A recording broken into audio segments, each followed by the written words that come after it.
పవిత్ర గోదావరి తీరాన వెలిసిన శ్రీ ఉమా మార్కండేయ స్వామి ఆలయంలో నూతన ధ్వజస్తంభం శోభాయాత్ర రాజమహేంద్రవరం నగరానికి ఆధ్యాత్మిక శోభను తెచ్చింది. గరగ నృత్యాలు, మేళతాళాలతో వైభవంగా ఉత్సాహంగా ధ్వజస్తంభ శోభాయాత్ర సాగింది.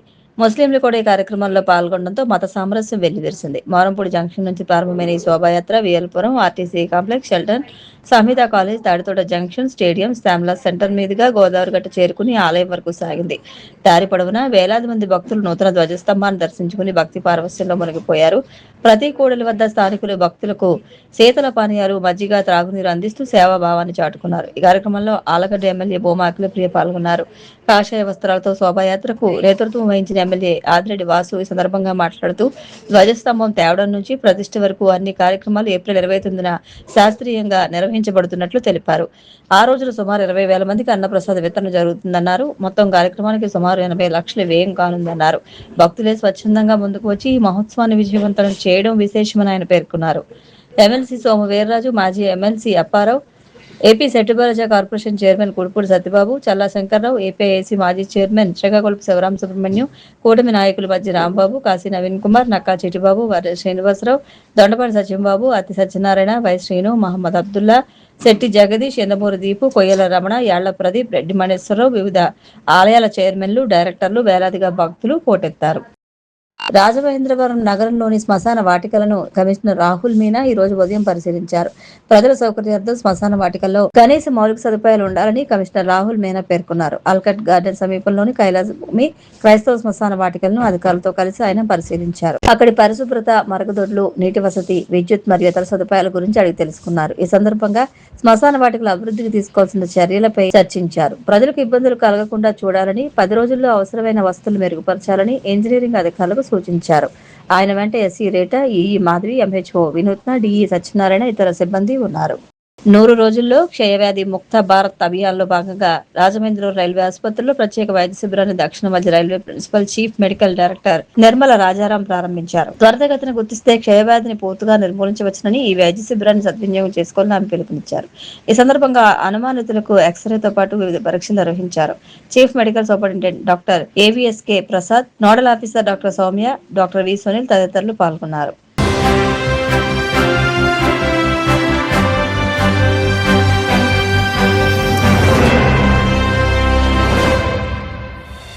నమస్కారం. సిసిసి డిజిటల్ 230 న్యూస్ బులెటిన్ కు స్వాగతం. ఈనాటి వార్తలకు ముందుగా ముఖ్యాంశాలు.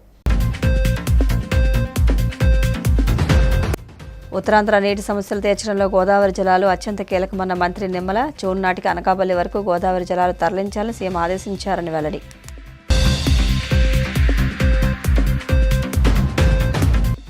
మండలి చైర్మన్ రాజకీయ దురుద్దేశంతో వ్యవహరిస్తున్నారన్న అశోక్ బాబు. జరిమానా ఎదుర్కొన్న తొలి చైర్మన్గా మోషన్ రాజు నిలిచారని విమర్శ.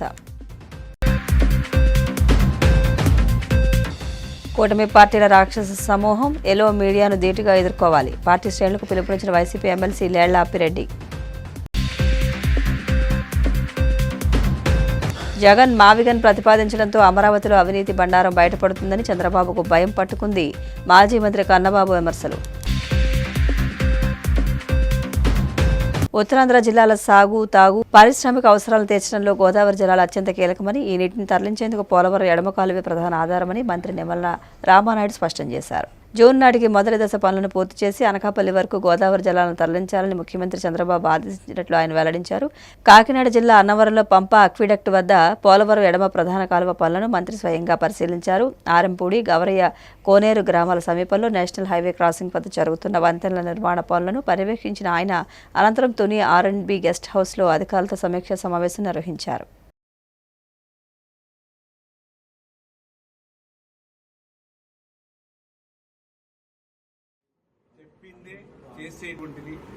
చేసేదే చెప్పేది మన తెలుగుదేశం, జనసేన కూటమి ప్రభుత్వం. అదే వైసీపీ ప్రభుత్వాన్ని మనం చూసాం. విధ్వంసకరమైనటువంటి పాలనతో పాటు తిరోగమైనటువంటి పాలన, అదేవిధంగా వికృతమైనటువంటి పాలన.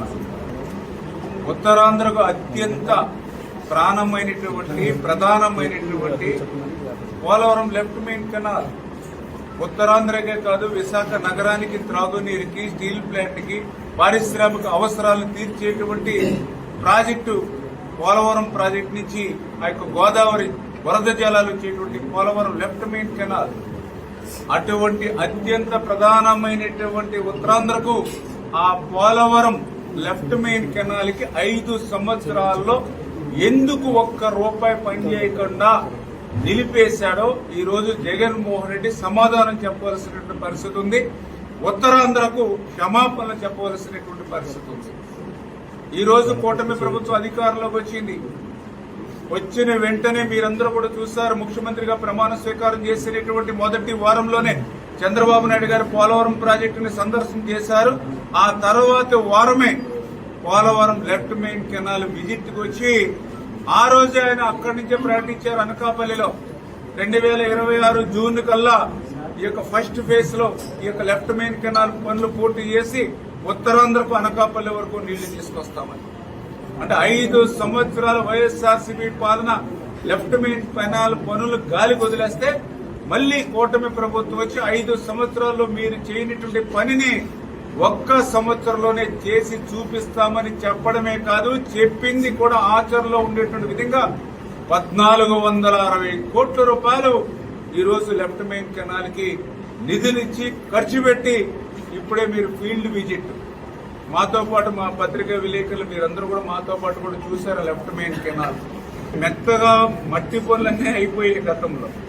ఇప్పుడు మిగిలిపోయినటువంటి బ్యాలెన్స్ పనులు ఏంటి అంటే క్రిటికల్ వర్క్స్. ఇప్పుడే మీరు చూశారు, ఏదైతే మనము 90 మీటర్ కుమ్మరిలోవ 90 నుంచి 100 మీటర్ల డెప్త్ కి హిల్ కట్ చేసి, అది కూడా రాక్ హిల్ ని కట్ చేసి అక్కడ పనులు జరుగుతున్నటువంటి పరిస్థితి ఎంత క్రిటికల్ వర్కో మీరే చూస్తున్నటువంటి పరిస్థితి. అదేవిధంగా ఇప్పుడే మనం పంప ఆక్విడేట్ చూసాం. అది కూడా ఎక్కడో 50, 60, 100 మీటర్ల పునాదులు ఎక్కడో ఉండిపోతే అక్కడి నుంచి మళ్లీ ఆ పంప ఆక్విడేట్ అత్యంత క్రిటికల్ అయినటువంటి వర్క్ ని ఇప్పుడు మనం ముందుకు తీసుకెళ్తున్నటువంటి పరిస్థితి. అదేవిధంగా తాండా ఆక్విడేట్ కు సంబంధించిన బ్యాలెన్స్ అప్రోచ్ కానీ ఇటువంటి క్రిటికల్ ఉండిపోతే దాన్ని పూర్తి చేస్తున్నటువంటి పరిస్థితి. ఇవన్నీ ఒక ఎత్తు. మళ్లీ ఒక 6 critical works national highway crossings. అటువంటి నేషనల్ హైవే క్రాసింగ్ చేయాలని అంటే ముందు మళ్ళీ నేషనల్ హైవే క్రాసింగ్ కి అటు ఇటు కూడా మరి 1 వే ట్రాఫిక్ సంబంధించి అక్కడ మళ్ళీ హైవే బ్రిడ్జెస్ నిర్మాణం చేయాలి, అప్రోచ్ రోడ్లు ఇవ్వాలి, వాళ్ళ అప్రూవల్ తీసుకోవాలి. వీటన్నిటిని అధిగమించి ఇటువంటి క్రిటికల్ వర్క్స్ ఉన్నప్పటికీ కూడా ఆర్థికంగా ఎన్నో ఇబ్బందులు ఉన్నాయి. ఆంధ్రప్రదేశ్ శాసనమండలి చైర్మన్ మోషన్ రాజు తీసుకుంటున్న నిర్ణయాలు ప్రజాస్వామ్యానికి గొడ్డలు పెట్టు అని ఆయన వైసీపీ అధినేత చెప్పే రూల్స్ బుక్ అమలు చేస్తున్నారని మాజీ ఎమ్మెల్సీ టీడీపీ రాష్ట్ర ప్రధాన కార్యదర్శి పచ్చూరి అశోక్ బాబు తీవ్రంగా విమర్శించారు. ఎమ్మెల్సీల రాజీనామాలను ఏడాదిగా ఆమోదించకుండా రాజకీయ దురుద్దేశంతో వాటిని అడ్డుకుంటున్నారని మండిపడ్డారు. హైకోర్టు ఆదేశాలను సైతం ధిక్కరించి దేశ చరిత్రలోనే కోర్టుతో జరిమానా వేయించుకున్న తొలి చైర్మన్గా మోషన్ రాజు అపఖ్యాతి మూటగట్టుకున్నారని ధ్వజమెత్తారు. గత 2 రోజులుగా ఆంధ్రప్రదేశ్లో ఏపీ లెజిస్లేటివ్ కౌన్సిల్ చైర్మన్ అయిన శ్రీ మోషేరాజు గారు తీసుకున్న ఒక నిర్ణయం రాజకీయ వర్గాల్లో చర్చనీయం అయింది. కొందరు ఎమ్మెల్సీలు మాకు పదవి అవసరం లేదని రాజీనామా చేయటం జరిగింది. దాదాపుగా నాకు తెలిసి ఒక సంవత్సరం అయింది ఇది జరిగి. ఈ సంవత్సర కాలం ఆయన ఏ నిర్ణయం తీసుకోవాలో తొక్కిపెట్టడం జరిగింది, కేవలం రాజకీయ దురుద్దేశంతోనే. ఆయన చైర్మన్ అనే విషయం, ఆయనకున్న అధికారాలు, లేదంటే ఆయన ప్రవర్తించే తీరు, బహుశా నాకు తెలిసి ఆయన మోషరాజు గారు కాదేమో అనుకుంటున్నాం మేము. ఎందుకంటే ఆయన వ్యక్తిత్వం, ఆయన గత చరిత్ర, ఆయన కూడా తెలుగుదేశంలో 15 రోజులు ఉండి తర్వాత మళ్ళీ వైసీపీకి వెళ్ళిపోవడం జరిగింది. అక్కడ ఆయనకి ఎమ్మెల్సీ ఇవ్వడం, చైర్మన్ ఇవ్వడం జరిగింది. నేను ఎమ్మెల్సీగా ఉండగా కూడా ఆయన చాలా హుందాగా ఉండేవాడు. సభ నడపడంలో కూడా దాదాపుగా అన్బయాస్గా ఉండేవాడు. ఆయన చాలా విచారించదగ్గ విషయం ఏంటంటే, ఒక చట్టసభల చైర్మనో లేకపోతే స్పీకరో ప్రోటోకాల్లో కౌన్సిల్ చైర్మనే ముందుంటారు స్పీకర్ కంటే. అటువంటి ఆయన కౌంటర్ ఫైల్ చేయలేదని చెప్పి హైకోర్టు ఈయనకి పెనాల్టీ విధించింది. భారతదేశంలో ఫస్ట్ టైం ఎవరికి అటు లోక్సభలో కానీ, రాజ్యసభలో కానీ, రాష్ట్రాల్లో ఉన్న అసెంబ్లీలో కానీ, కౌన్సిల్లో కానీ ఏ చైర్మన్కి, ఏ స్పీకర్కి ఇటువంటి పరిస్థితి రాలేదు. ఈయన తెచ్చుకున్నాడు. అప్పుడు కోర్టు స్పెసిఫిక్గా చెప్పింది 30 రోజుల్లో నువ్వు నిర్ణయం తీసుకో అని. ఇవాళ ఆయన నిర్ణయం తీసుకున్నాడు. నిర్ణయం పాజిటివ్ నెగిటివ్ అనేది కోర్టు కూడా చెప్పలా. అటు తెలంగాణలో కూడా ఇలాగైంది. ఏం చెప్పాడు ఈయన? నీ రాజీనామా నేను తిరస్కరిస్తున్నాను, నువ్వు చెప్పిన కారణాలు సహేతుకంగా లేవు అని. మన బిజినెస్ రూల్స్ ఏమున్నాయి? రాజీనామా ఇచ్చే వ్యక్తి కారణాలు చెప్పాల్సిన పని లేదు, ఫార్మాట్లు ఇస్తే చాలు. ఎవరన్నా కారణాలు చెప్పినా ఆ ఫార్మాట్లో ఉంటే రాజీనామా ఆమోదించాల్సిందే, దాంట్లో ఇంకా వేరే ఆప్షన్ లేదు. కానీ ఈయనేం చెప్తాడు? నాకు రాజకీయ ఒత్తిళ్ళు ఉన్నాయి, ఇది ఆఫ్ ది రికార్డ్ చెప్తాడు ఆయన, ఆన్ రికార్డ్ చెప్పలేడు. ఎందుకని? వైసీపీ పార్టీలో చేరటం, అక్కడ ఎమ్మెల్సీ ఇవ్వటం, ఆయన ఈయన చైర్మన్ చేయటం. సో ఈయన ఈజ్ లాయల్ టు వైసీపీ. ఆ నాయకుడు చెప్తేనే రిజైన్ చేస్తాడు. ఇది అంటే ఒక చైర్మన్ పదవిలో ఉండి చైర్మన్ పదవిలో ఉన్న బాధ్యతలు ఆయన తెలుసుకోకపోవడం అనేది దురదృష్టం. ఇవాళ మోషేరాజు గారికి ఆయన జిల్లాలో కానీ కొంచెం పొలిటికల్ సర్కిల్లో మంచి గౌరవం ఉంది, పెద్ద మనిషి, అన్బయాస్గా ఉంటానని. ఇవాళ ఆయన కళంకం చుట్టుకుంది. ఎందుకని? రాజకీయ ఒత్తిళ్ళకి ఆయన సహకరించాడు. ఆయనకి రూల్స్ కూడా బాగా తెలుసు, పొలిటికల్ నాలెడ్జ్ కూడా ఉంది. మరి మనం కనుక భారతదేశ చరిత్రలో చూస్తే స్వాతంత్రం వచ్చిన తర్వాత ఏ స్పీకర్ చైర్మన్కి కోర్టు పెనాల్టీ వేయలే. భారతదేశ చరిత్రలో ఆ విధంగా ఈయన మొదటి వ్యక్తి అయ్యాడు. రెండోది, స్పీకర్ అయిన తర్వాత, చైర్మన్ అయిన తర్వాత కానీ రాజకీయాలకు అతీతంగా ఉంటుంది ఆ పోస్టు. రాజకీయ పార్టీ నుంచి వెళ్ళినా కూడా వాళ్ళకి రాజకీయాలు సంబంధం లేదు. వైసీపీ ఆవిర్భావం నుంచి దళితులు, బలహీన వర్గాల సమస్యలపై పోరాడుతూనే ఉందని ఎమ్మెల్సీ లేళ్ల అప్పిరెడ్డి అన్నారు. విజయవాడ నడిబొడ్డున అంబేద్కర్ మహావిగ్రహాన్ని జగన్ ఏర్పాటు చేస్తే చంద్రబాబు కనీసం ఈ రోజుకు అక్కడికి వెళ్లి ఆ మహనీయుడికి నివాళులు అర్పించలేదని ధ్వజమెత్తారు. కూటమి పార్టీల రాక్షస సమూహం దానికి వంతపడుతున్న ఎల్లో మీడియాను ధీటుగా ఎదుర్కోవాలన్నారు. కూటమి ప్రభుత్వం అబద్ధాలను తిప్పికొట్టేలా సిద్ధంగా ఉండాలని పార్టీ శ్రేణులకు పిలుపునిచ్చారు. 175 నియోజకవర్గాల నుంచి దళిత గళ సమ్మేళన కార్యక్రమానికి విచ్చేసినటువంటి మీ అందరికి కూడా వైఎస్ఆర్ కాంగ్రెస్ పార్టీ పక్షాన హృదయపూర్వకమైనటువంటి స్వాగతం పలుకుతా ఉన్నాం. రాజశేఖర రెడ్డి గారితో అనుబంధం కానీ, వైఎస్ఆర్ కాంగ్రెస్ పార్టీతో బంధం కానీ కేవలం రాజకీయ పార్టీగా, రాజకీయ నాయకులుగా మాత్రమే కాదు, వైఎస్ఆర్ కుటుంబంలో మీరందరూ కూడా దళితులుగా, మీరందరూ కూడా కుటుంబ సభ్యులుగా ఉన్నారన్న అంశాన్ని సందర్భంగా చెప్పదలుచుకున్నా.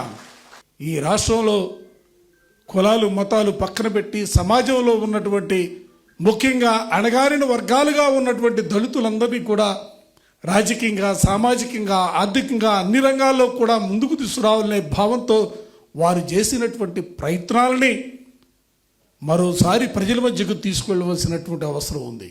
జగన్మోహన్ రెడ్డి గారు ఆంధ్ర రాష్ట్ర నడిబొడ్డున విజయవాడలో కళ్ళెత్తి తలెత్తి పైకి చూడాలా, ఆ విగ్రహాన్ని చూడాలంటే, అంబేద్కర్ గారిని చూడాలంటే సూర్యుడిని చూసే పరిస్థితుల్లో అందరూ కూడా తల ఎత్తి చూసే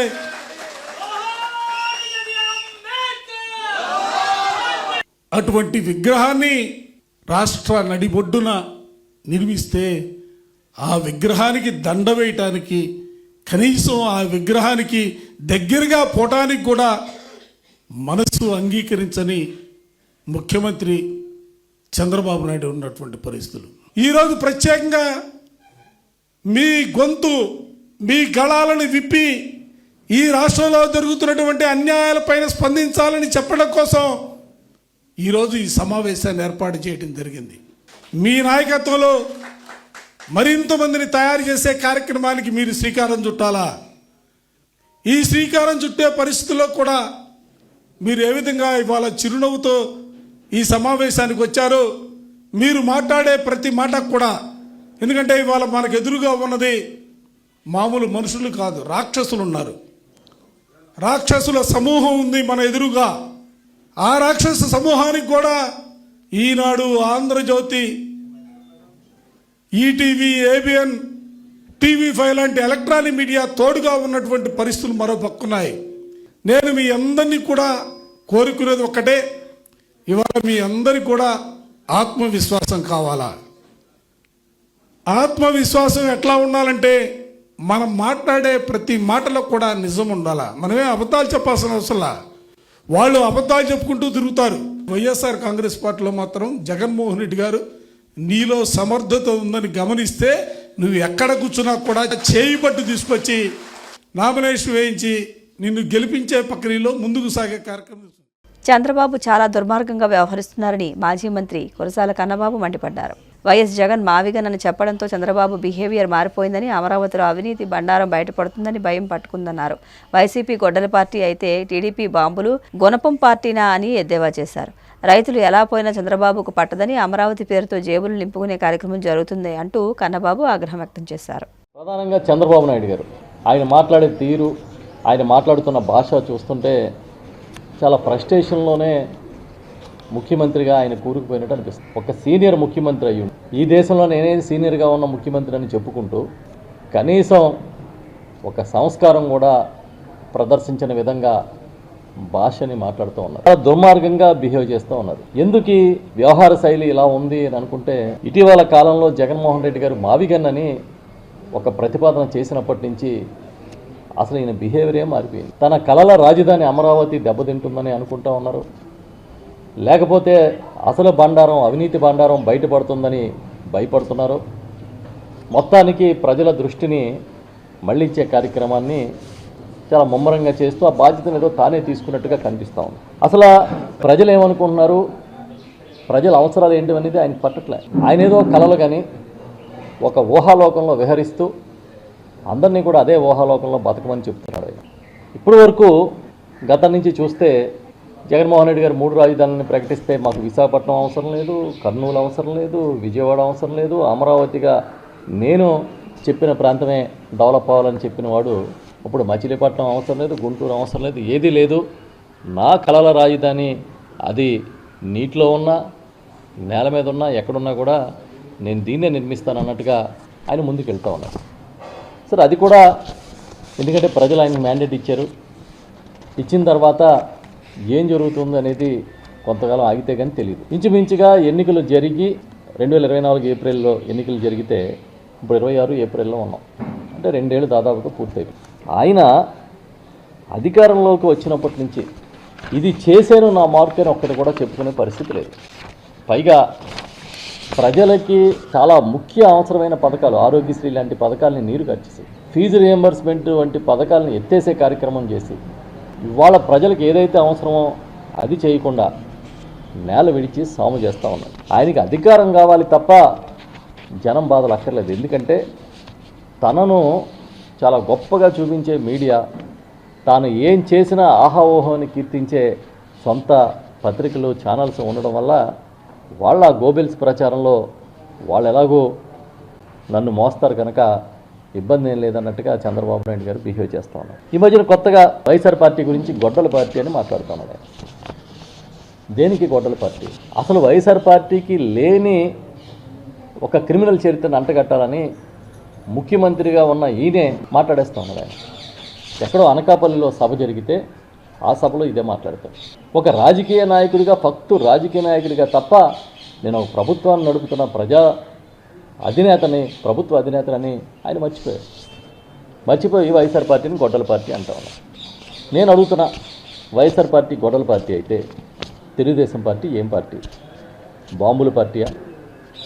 ఎందుకంటే గతంలో బాంబులు తయారు చేసిన చరిత్ర, బాంబులు వేసిన చరిత్ర మీకు ఉంది కదా. బాంబుల పార్టీయా? గుణపం పార్టీయా? ఎందుకంటే గోతులు తీసిన చరిత్ర, మిమ్మల్ని ఎవడైతే నమ్ముతారో వాడి వెనకాల గోతులు తీసే చరిత్ర, పొడి చేసే చరిత్ర మీకు ఉంది కాబట్టి గుణపం పార్టీయా? లేదంటే మీకు ఎలాగో ప్రపంచవ్యాప్తంగా కీర్తి ఉంది, రాజమార్గంలో ఎలాగో రాలేదు, వెన్నుపోటు పొడిచి వచ్చారని చెప్తారు కనుక మీది వెన్నుపోటు పార్టీయా? లేదా గోబెల్స్ వారసుడిగా మీరు పార్టీ నడుపుతున్నారు కాబట్టి మీది గోబెల్స్ పార్టీయా? ఎందుకంటే కట్టుకథల్ని, అబద్ధాలని ప్రచారం చేసుకుని మీ జీవితం అంతా రాజకీయం చేస్తారు కనుక మీది గోబెల్స్ పార్టీయా? మిమ్మల్ని ఏమని పిలవాలి, ఏ పార్టీ అని పిలవాలని అడుగుతున్నాం మేము. గుణపం పార్టీ అంటే బాగుంటుందేమో, పొడవుగా ఉంటుంది, దిగితే ఎంత దూరం నుంచి దింపేయచ్చు, గోతులు తీసే కార్యక్రమం మీకు తెలిసినట్టు ఎవరికి తెలియదు. దళితులకు సమాజంలో గౌరవం తీసుకువచ్చింది దివంగత నేత, మాజీ ముఖ్యమంత్రి వైఎస్ఆర్ అని మాజీ మంత్రి నారాయణస్వామి స్పష్టం చేశారు. ఆ తర్వాత జగన్ పాలనలోనే దళితులకు గౌరవం దక్కిందన్నారు. తాడేపల్లి వైసీపీ కేంద్ర కార్యాలయంలో నిర్వహించిన దళిత గళ సమ్మేళనంలో మాట్లాడిన నారాయణస్వామి, చంద్రబాబు దళితులంటే తీవ్రమైన వ్యతిరేక భావంతో ఉంటారన్నారు. చంద్రబాబుకు దళితులంటే అస్సలు కెట్టదన్నారు. దళిత సమాజం అభ్యున్నతికి కృషి చేసిన జగన్ ని మళ్లీ సీఎంని చేసుకుందామని విజ్ఞప్తి చేశారు. రాజశేఖర రెడ్డి గారి పరిపాలనలో ఎక్కడ కానీ మనకు ఎలాంటి వ్యత్యాసాలు కనబడలా. ఆయన కూడా ఒకప్పుడు ఎస్సీలకి ఎస్టీలకైనా ఈ ఇండ్ల స్థలాలు అవి ఇవి ఇచ్చేదంటే రాజశేఖర రెడ్డి కూడా బాగా ఆలోచించి కుల వ్యవస్థ మత వ్యవస్థ పోవాలంటే అందరూ కూడా సమానంగా ఉండాలని 2 స్కీములు తీసుకుని వచ్చాడు. అది కూడా ఫీజు రింబర్స్మెంటు, ఆరోగ్యశ్రీ. కొంత ఎన్ని చేసినా మనం బడుగు బలహీన వర్గాలకి ఆ 2 చాలా అవసరం కాబట్టి ఆ 2 పెట్టాడు. ఇంకా ఆయన చెప్పిందంతా చెప్పాలంటే ఈరోజు రాత్రి పగులంతా కూడా అయిపోతుంది. అందువల్ల రాజశేఖర రెడ్డి గారు ఎప్పుడు కూడా ఎస్సీని 2గా చీల్చలా. నేను దళితుడిగా ఎవరైనా పుడతారా అన్నప్పుడు దళితుల పైన ఎంత వ్యతిరేకం ఉందో చంద్రబాబు నాయుడు ఒక్క తూరి దళితులు ఆలోచించాల. నిజంగా కూడా మాలామాదిగల్ని ఎట్ట చీల్చాలని ఆలోచించినాడు అంటే ఆ విధంగా చీల్చినాడు. దానికి కొంతమంది ఆజ్యం పోశారు. మాలాలను చూస్తే మాదిగోళ్ళు కాదు, మాదిగోళ్ళు చూస్తే మాలోళ్ళు కాదని ఒక ఆలోచనతో అంత తీవ్రంగా వ్యతిరేకించేసినాడు. దానికి రిజర్వేషన్ పెట్టినాడు. రకరకాలుగా మనల్ని ద్వేషాన్ని పెంచినాడు.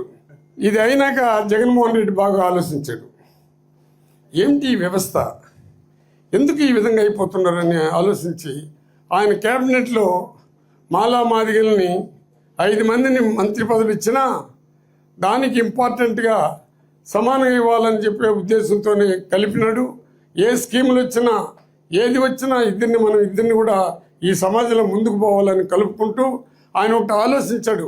ఏ విధంగా చెప్పాడంటే ఎస్సీలు ఎస్టీలు అనేవాళ్ళే కాకుండా అందరినీ పేదవాళ్ళకంతా మనం ఈ స్కీములు ఇస్తే బాగుంటుంది. కానీ ఈ స్కీమ్ పెడుతుండేది కేవలం ఎస్సీ ఎస్టీ బీసీ మైనారిటీల కోసమే పెడుతున్నాను.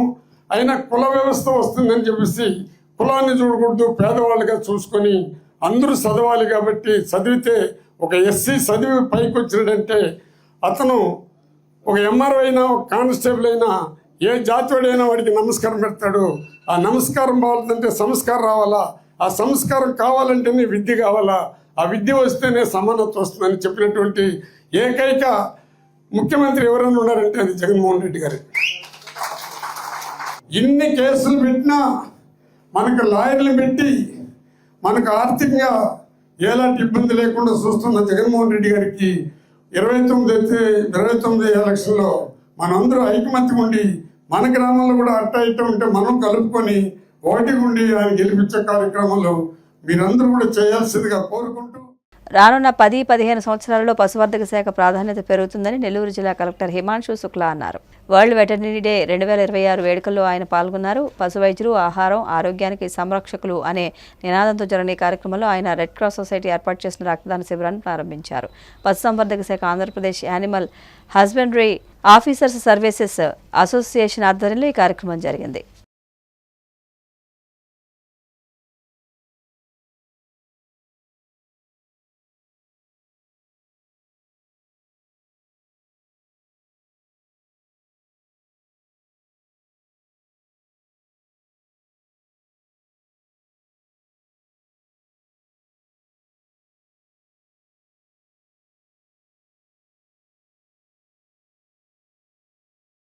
అందరినీ పిలవడం అనేది చాలా మంచి ప్రోగ్రామ్.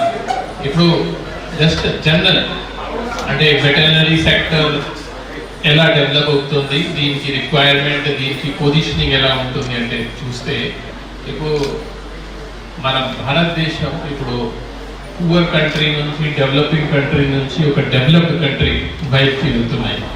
సో ఎకనామీ ఒక ప్రపంచంలో ఉన్న ఎకనామిక్ కంట్రీస్ని చూస్తే ఎప్పుడు కూడా డెవలపింగ్ కంట్రీ నుంచి డెవలప్ కంట్రీకి ట్రాన్స్ఫర్మేషన్ ఉన్నప్పుడు రోల్ ఆఫ్ ప్రైమరీ సెక్టర్ అంటే అగ్రికల్చర్ ఎప్పుడు కూడా తగ్గుతుంది. ఏం పెరుగుతుంది అంటే horticulture, fisheries and animal husbandry.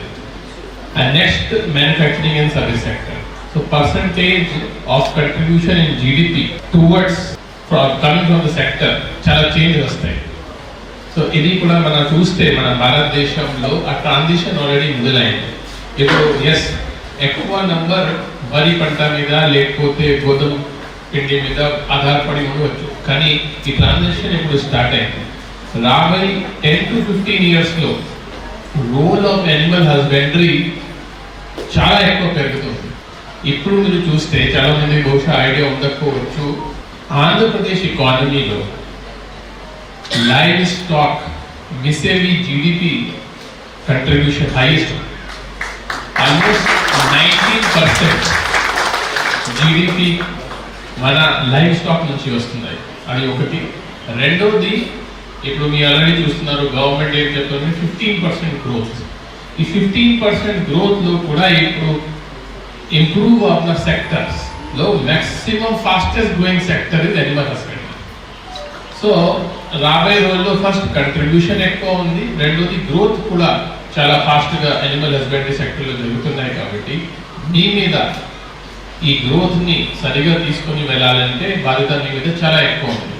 So already నేను 2-3 మీటింగ్స్ కూడా పెట్టడం జరిగింది. ఒకటిసారి అందరు మండల్ లెవెల్ ఆఫీసర్స్తో కూడా పెట్టడం జరిగింది. ఆ తర్వాత బెస్ట్ అంటే మీ దగ్గర చాలా మంది యంగ్స్టర్స్ ఉన్నారు. సో మనకి ఒకసారి వెటరన్స్ కూడా ఉన్నారు, మాకు ఎక్స్పీరియన్స్ కూడా అవసరం ఉంది, కానీ దీంతో పాటు న్యూ బ్లడ్ కూడా అవసరం ఉంది. సో ఆ వెనకాల కూర్చొని ఉన్నారు. సో అది కూడా న్యూ బ్లడ్, న్యూ ఎనర్జీ కూడా ఉంది. సో ఈ యానిమల్ హస్బెండరీ సెక్టర్ని ఎలా తీసుకుని వెళ్ళాలి, నేను ఆల్రెడీ జేడీ గారితో డిస్కస్ చేశాను. వేరే డిపార్ట్మెంట్తో కోఆర్డినేషన్ కూడా అవసరం. ఇప్పుడు గవర్నమెంట్ ఎస్ఎస్జీ ద్వారా బ్యాక్ ఎండ్ పోల్ట్రీ. సో మన జిల్లాలో చాలా చోట్ల ఇప్పుడు కూడా ఎగ్ కన్జంప్షన్ చాలా తక్కువ ఉంది, ఎస్పెషలీ ఎస్టీ పాపులేషన్. మీరు వాళ్ళు చూస్తే మీకు అర్థం అవుతుంది, the protein intake is very low and the easiest source of protein is eggs. So కొంత మనం ఇట్లాంటి ప్లానింగ్ చేస్తే ఏ ఏరియాలో ఎస్ఎస్జీ గ్రూప్స్ కానీ ఫార్మర్స్ని కానీ ఎలా మోటివేట్ చేసుకోవచ్చు, ఎలా టైఅప్ చేసుకోవచ్చు, కొంత ఒక ప్రోగ్రామింగ్, ఒక కరెక్ట్ ప్రోగ్రామ్ ప్రకారం ముందుకు వెళ్తే రిజల్ట్స్ విల్ బి డెఫినెట్లీ. వార్తలు ముగించే ముందు ముఖ్యాంశాలు మరొకసారి. ఉత్తరాంధ్ర నీటి సమస్యలు తీర్చడంలో గోదావరి జలాలు అత్యంత కీలకమన్న మంత్రి నిమ్మల. జూన్ నాటికి అనకాపల్లి వరకు గోదావరి జలాలు తరలించాలని సీఎం ఆదేశించారని వెల్లడి.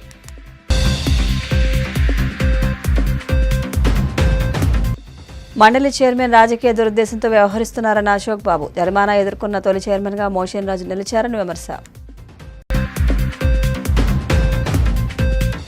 కూటమి పార్టీల రాక్షస సమూహం ఎలో మీడియాను ధీటుగా ఎదుర్కోవాలి. పార్టీ శ్రేణులకు పిలుపునిచ్చిన వైసీపీ ఎమ్మెల్సీ లేళ్ల అప్పిరెడ్డి. జగన్ మావిగన్ ప్రతిపాదించడంతో అమరావతిలో అవినీతి బండారం బయటపడుతుందని చంద్రబాబుకు భయం పట్టుకుంది. మాజీ మంత్రి కన్నబాబు విమర్శలు. CCC డిజిటల్ 230 న్యూస్ బులెటిన్ ఇంతటితో సమాప్తం. నమస్కారం.